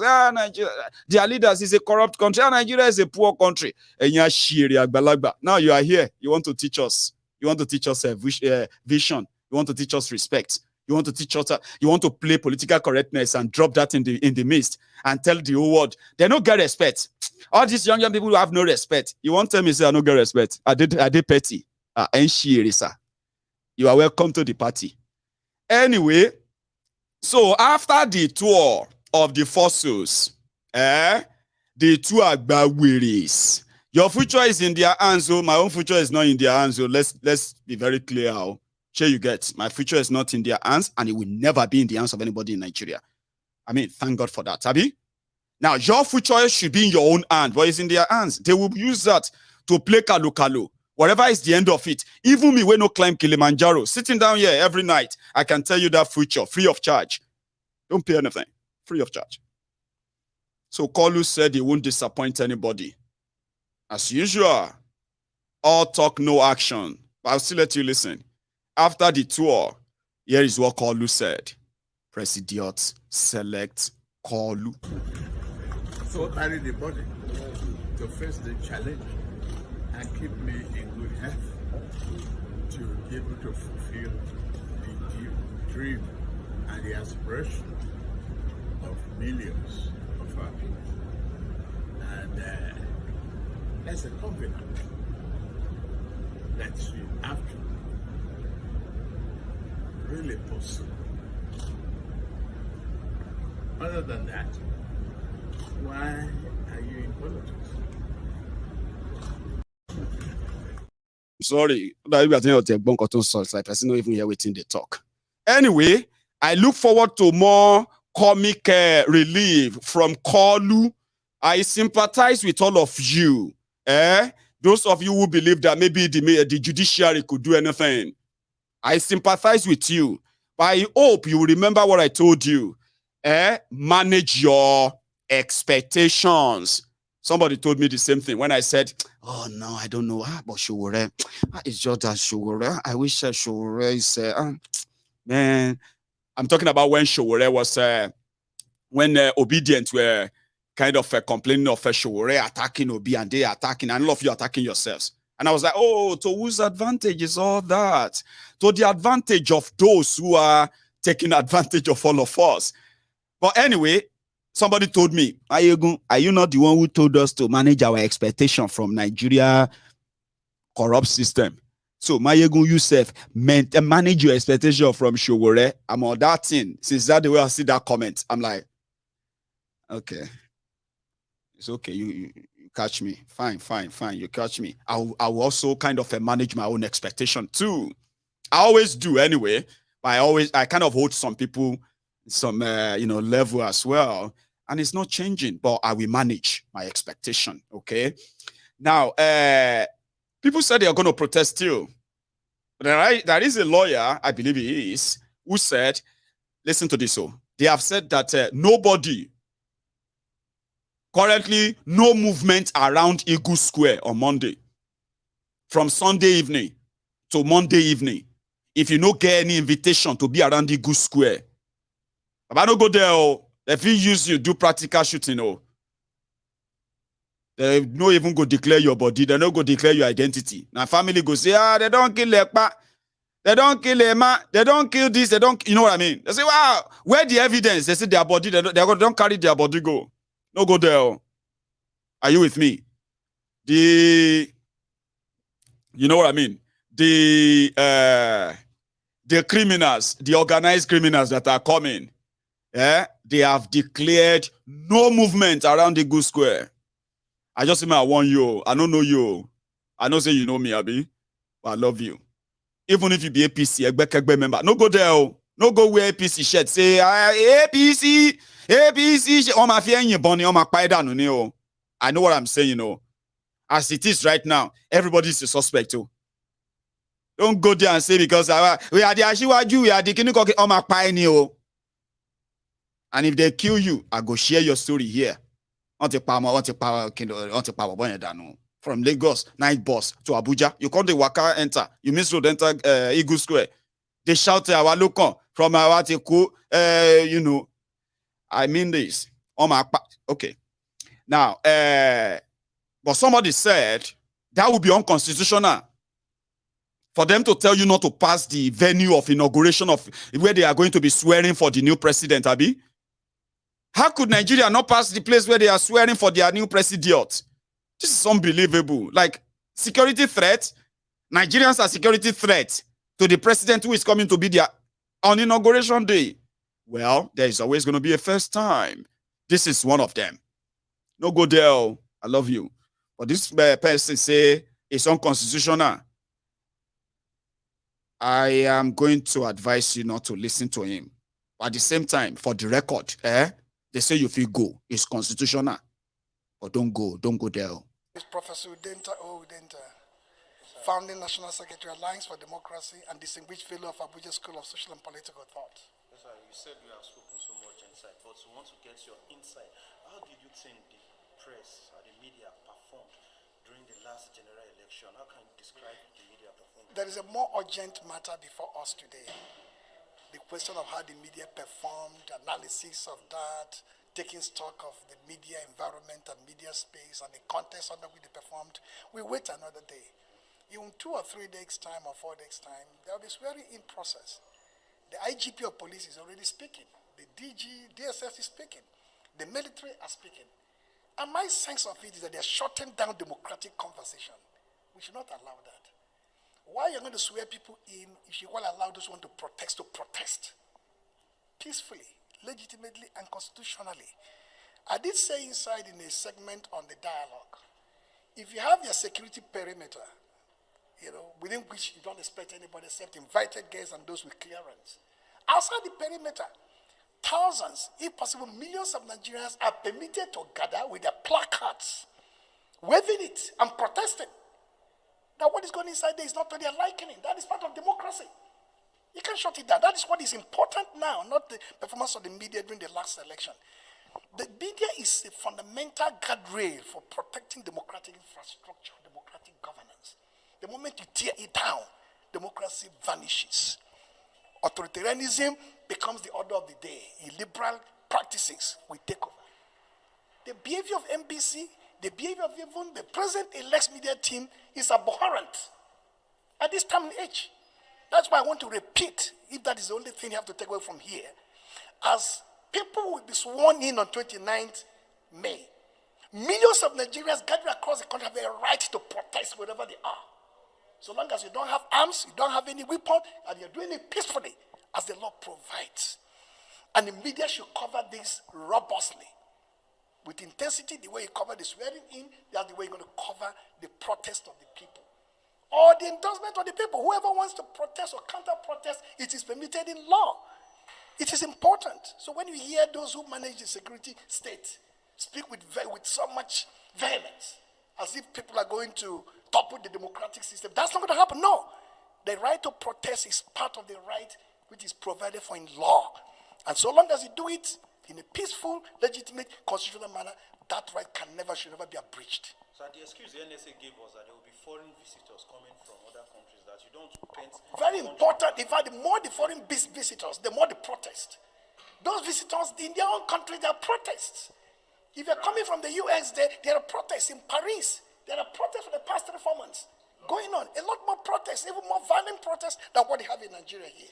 If you don't protest, it's a piece of the graveyard. Those foreigners will be embarrassed if you don't even protest. You should therefore protest peacefully, legitimately, constitutionally. Thank you so much. You get that? If you like, constitutionally, democratically, what is legal under Bukwari? Tell me something that is actually legal. no right thing is legal anymore under Boko Haram. Every abnormality is normal now. They just need to explain it out.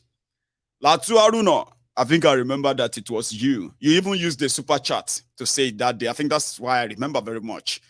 When you told me to manage my own expectation of Humour. I think it was my expression, the expression on my face that day that actually got you there. Like when I was like, I don't even know what to say. Oh, Humour and all that. And I was like, but I won't say anything. And I think that was when you said that. So thank you. I appreciate that. So they organized something they called the retreat for the Labour Party elected lawmakers or members. And this guy, you know, if you know Shehu Sani from Kaduna, it was a kind of a guest speaker there. But what it said there is what I want you to listen to. You know me, I like messages than the messengers. But a lot of you kind of just don't, when you don't like a messenger, you don't like the message. Whatever. But just listen to what you have to say. Because I have something to say too. Before we then go on and call it a night. And one of the problems we have been having today is that those who are supposed to speak are either afraid of speaking or they are not simply speaking. Why your party has bulldozed itself to the front border is the simple fact that you have taken over the position by virtue of doing what those who are supposed to do refuse to do it. When they talk of the main opposition, there will be a party that will be mentioned before your own. But when they talk of the visible opposition, certainly you will be the one that will be the reference. Online and offline, your members have proven to be the voice of the people and the voice of democracy. And it's a fact which I have in a number of occasions raised, that the ruling party are more concerned about what you say and what you do. And they are more irritated about what you say and what you do. And they are more icked about what you say and what you do than any other party in this country. Because your members speak with their heart, with the vehemence, and with the anger that an opposition is supposed to. And also with a clear identity that this is where you stand.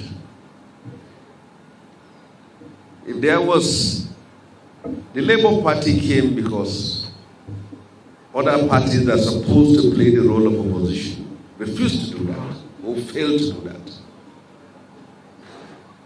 For those of you who are elected into office, especially those from the National Assembly who are going to the National Assembly, there will be a lot for you to fight for. Because you will find yourself in a situation where you have to work with people who are opposite of the manifestos of your party. And you also have to stand for the reasons to which you are elected. This is not going to be easy. Because you didn't come to office because you had a godfather. And you didn't come to office because somebody paid for you. You come to office because of a hurricane of an anger by an angry Nigerians who are still angry. And who want you to be there very angry, angrier than them. And as such, just know it very well that those who voted you and those who supported you and those whose anger and mass protests and uprising by votes brought you to office can be more angrier towards you than even those who are from the other party. Whatever you say, whatever you do, whatever position you stand for, is either you represent their anger there, or they will likely see you as a traitor. But you also have to work with. So that's actually what I wanted you to hear. It's a long stretch, but you can watch the full video on Symphony's YouTube channel, okay? If you are very much interested in hearing it all, okay? Go on there and watch it. They have the full clip. So he kind of was pointing out what an opposition should be like. Opposition should be intimidating. Opposition should be feared, should be dreaded. APC feared obedience. There's no doubt. Abi Mokparo, na lie. Every person you see in APC is more or less like legally allowed to despise anybody that call himself obedient. They just don't like you because they see you as a big threat to the political order that they are used to. And that is what opposition should be like. Not Koto people looking for appointments, doing boy, looking nice, because they are the, you know what I mean? But at the same time, Sonny was telling those who benefited from the obedience movement that got elected that your own election is more powerful than the others, or other political parties. If you move anyhow, the obedient will look at you and they will call you a betrayer. They will likely not even wait for you to make explanation. So anywhere, anything you say, wherever you go, any gathering they see you, you must remember that obedient are going to be watching you. And when they come for you, it's going to be like nobody them campaign for you. It's like they have that moral obligation to the obedient that gave them that. In other political parties, your obligation, your allegiance is to the party leadership. Most importantly, anybody that everybody is paying homage to. When they were paying homage to Bokwari, your allegiance is to Bokwari in APC. If it is not to him, then forget about anything. So this time around, it's going to be your everything, your loyalty and everything will be to call you. Sure you get. You can't say anything as a PDP, whatever. You can't say anything that will offend them. Sure you know. But that of the obedient, they have no particular, though they revert Peter Obi. And I think that's one of the things that gets so many people kind of jealous and angry. What is special about him? Why are they treating him like a special? What is and all of that? And I understand. But if you touch him, or if you benefited from the obedient movement, you can't enter the National Assembly, can't they dance Palongo and Longo, you probably will face more difficulty in your life, Neo, than whatever PDP APC are doing. And I wanted to point that out too. So it'd be like, say, person will go collect something from, you go collect something from a poor man. Baba, it's not going to leave you and just let go. He may not have the power to take it away, but take it back from you immediately. But he can always do everything, right? To talk about you everywhere. I'm talking about getting you to, in fact, lose that same credibility. You lose it. And you have no godfather that is going to muzzle it for you. I like that. I kind of like that. And thank you so much, everyone, for tonight. I know I wanted to take calls, but you know the good news, yeah? I'm sorry. I've started learning how to drive, so I am the instructor. So now I kind of will be sparing some few times whenever I'm free, right, to teach her how to drive. So she did it today, and it was fantastic. So I am going to finish early tonight, so I can go and do the second lesson. So between now and September, we expect her to start driving and get our own car. So yeah, that's the adventure for the next 3-4 months. So tonight will be the first night, but I promise you, okay, I promise you, the next time we are going to have an extensive conversation where everybody can actually chip in. But for tonight, from here, I'm going to say thank you for your time. I will see you some other time. Don't leave without liking that broadcast, okay? And good night.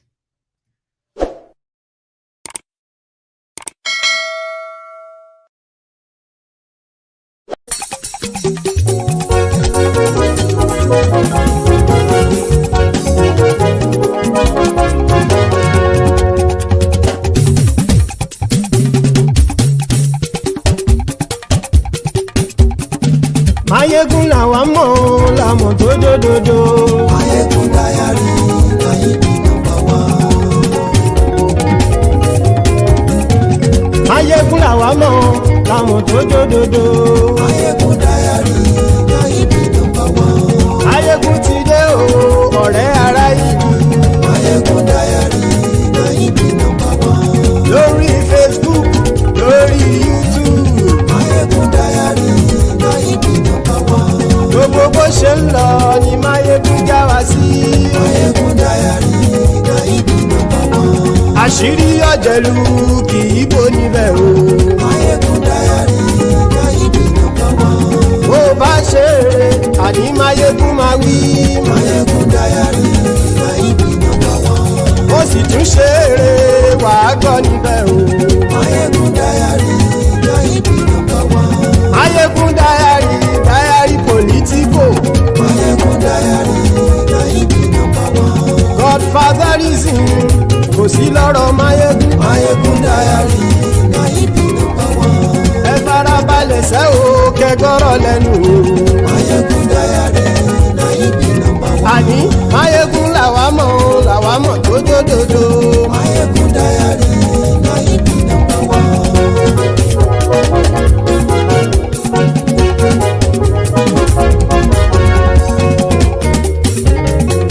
Àní ẹ̀sùn ràkì. Mayegun ti dé. Mayegun ti dé. Ọ̀jẹ̀lú ẹ̀sùn ràkì. Mayegun ti dé. Àní ẹ̀sùn ràkì. Mayegun ti dé. Lórí Facebook. Mayegun ti dé. Àní ẹ̀sùn ràkì. Mayegun ti dé. Lórí YouTube. Mayegun ti dé. Àní ẹ̀sùn ràkì. Mayegun ti dé. Bọ́ bàbá gbé wúrẹ́. Mayegun máa wí. Àní ẹ̀sùn ràkì. Mayegun ti dé. Ijó ìgbádìyẹ. Mayegun máa wí. Àní ẹ̀sùn ràkì. Mayegun ti dé. Bí pẹ̀sìdó bá rúfin o. Mayegun máa wí. Àní ẹ̀sùn ràkì. Mayegun ti dé. Bí gómìnà kówó jẹ. Mayegun máa wí. Àní ẹ̀sùn ràkì. Mayegun ti dé. Ọlọ́pàá tí ń darí bá. Mayegun máa wí. Àní ẹ̀sùn ràkì. Mayegun ti dé. Aṣòfin tí ń rúfin o. Mayegun máa wí. Àní ẹ̀sùn ràkì. Mayegun ti dé. Òpùrọ́ olóṣèlú. Mayegun máa wí. Àní ẹ̀sùn ràkì. Mayegun ti dé. Ọ̀jẹ̀lú ẹ̀sùn ràkì. Mayegun ti dé. Àní ẹ̀sùn ràkì. Mayegun ti dé.